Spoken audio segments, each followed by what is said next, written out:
ধন্যবাদ। আপনারা জানেন বাংলাদেশ দীর্ঘ প্রায় 2 দশকের ফ্যাসিজমের কশাঘাতে ছিল। সেই 2 দশকের ফ্যাসিজম থেকে মুক্তি পাওয়ার যে পন্থা, এটা গণতান্ত্রিক প্রক্রিয়া, সেই প্রক্রিয়ার সূচনা হলো আজ। এবং আমাদের বিএনপির চেয়ারম্যান জনাব তারেক রহমান সাহেব সিলেটে শুধু বিএনপির চেয়ারম্যান নয়, সিলেটের তিনি জামায়াত, যার কারণে কিন্তু সিলেটের এই উৎসব মুখর পরিবেশ আমার ধারণা অন্যান্য অঞ্চলের চেয়ে একটু বেশি। এবং এটা আমার কাছে মনে হচ্ছে যে বাংলাদেশে যে তারেক বসন্তের সূচনা হলো আজকে সিলেটের মধ্য দিয়ে।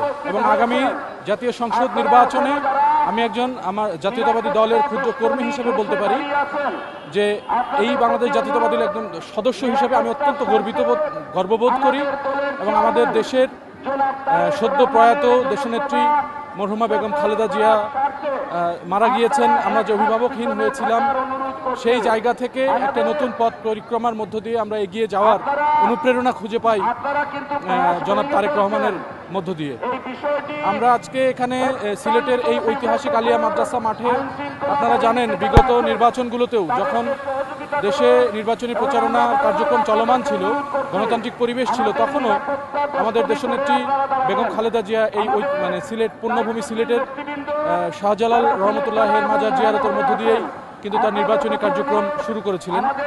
তো সেই ধারাবাহিকতা অক্ষুণ্ণ রেখে আমাদের জিয়া পরিবারের সুযোগ্য উত্তরসূরি জনাব তারেক রহমান সাহেবও আজকে সিলেট গতকাল রাতেই হযরত শাহজালাল এবং হযরত শাহপরান রহমতুল্লাহ আলাইহির মাজার জিয়ারতের মধ্য দিয়ে তার নির্বাচনী কার্যক্রম শুরু করেছেন। এবং আজকে সকালে সমাবেশের মধ্য দিয়ে এই নির্বাচনী যাত্রার শুভ সূচনা তিনি শুরু করলেন। আজকে জানেন যে আজকে প্রায় 7টি জায়গায় এখান সিলেট থেকে ঢাকামুখী প্রায় 7টি জায়গায় 7টি জেলায় তার নির্বাচনী প্রচারণা রয়েছে, সমাবেশ রয়েছে। এবং আমাদের ধারণা বা বিশ্বাস প্রতিটি জায়গায় লোকে লোকারণ্য হয়ে যাবে এবং বাংলাদেশ জাতীয়তাবাদী শক্তির নবজোয়ার বা নবজাগরণ তৈরি হবে এটার মধ্য দিয়ে। এবং এই ফ্যাসিবাদ বিরোধী আন্দোলনে যারা শহীদ হয়েছেন, খুন হয়েছেন বা নির্যাতনের শিকার হয়েছেন, তাদের সকলের শান্তি কামনা করি, তাদের মঙ্গল কামনা করি। যারা শহীদ হয়েছেন তাদের আত্মার মাগফিরাত কামনা করি। এবং দীর্ঘ গণতন্ত্র পুনরুদ্ধার আন্দোলন এবং স্বাধীনতা সংগ্রাম থেকে শুরু করে এখন পর্যন্ত যারা এই আন্দোলন সংগ্রামে জীবন দিয়েছেন, তাদের রুহের আত্মার মাগফিরাত কামনা করি। যারা আহত হয়েছেন তাদের প্রতি সমবেদনা জ্ঞাপন করি।